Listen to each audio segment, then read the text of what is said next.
class, my name is Katarina. I'm going to be talking about the use of cell phones in society. Cell phones have greatly evolved over the past several decades. You may recall your parents talking about their first cell phone, invented in 1983, probably referred by them as the big brick phone. Since then, there has been rapid improvement in the design and function of portable phones.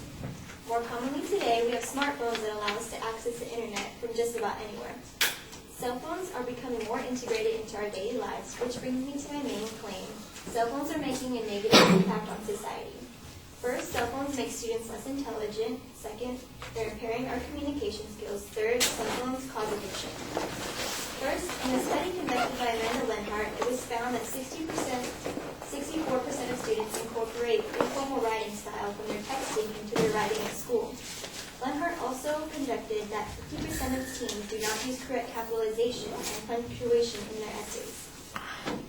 An article written by Domtar Paper Company stated that students compared to earlier generations lack basic decorum and social skills when encountering the business world. In a Science Daily article, an experiment was conducted and concluded that students retain less info in class, which can affect their learning ability. My second claim is cell phones are impairing our communication skills. According to Scott Campbell, a professor of communication studies, people use their cell phones as a deterrent from interacting with others. Campbell called this the telecocooning effect. Another study in 2007 conducted by Val Gruber and Yu Zhao examined students and their dependent behavior on cell phones. Some respondents admitted they could not deter from their habits of checking their phone for missed calls and messages. The professors concluded that their social skills are being hindered. An article written by Brian Huberger stated that people are prioritizing their time with new text messages or missed calls rather than paying attention to the people they are currently with. For example, people at restaurants that are not talking to each other and just texting on their phones.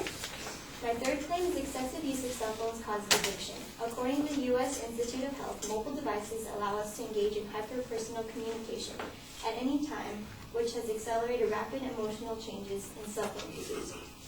A study in the UK began a project called The World Unplugged, where over 1,000 participants went 24 hours without cell phones. 50% failed and experienced withdrawal symptoms such as loneliness, uneasiness, and some even suffered heart palpitations. According to Francisca Torcias, a lecturer of psychological treatment, she claimed that switching off their cell phones causes anxiety, irritability, sleep disorders, sleeplessness, and even shivering and digestive problems. So in conclusion, cell phones are making students less intelligent, impairing people's social skills, and causing addiction. Thank you.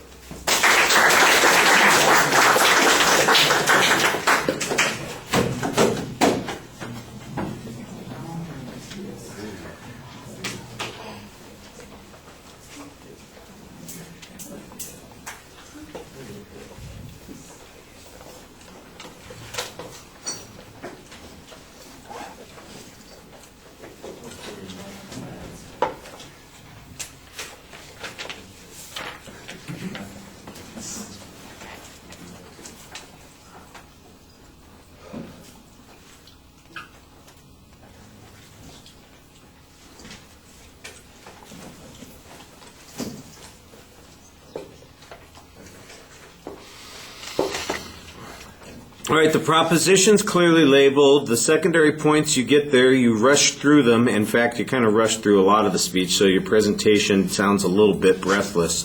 On the first point, there's not really a signpost when you get to it. You were better on points 2 and 3, so the internal structure needs to be a little bit clear. You did an excellent job citing your evidence. There's always a source citation when you're presenting information. You've got some good quotes, some basic factual data that you're presenting, a little bit of statistical information.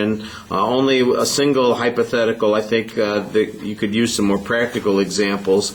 Like I said, I thought the proof on the first point was a little bit thin. I thought you were better on the second and the third points, although again the information's rushing by, and you've got plenty of time. I understand that you're trying to get things done efficiently, but you also want to be clear and convincing to the audience.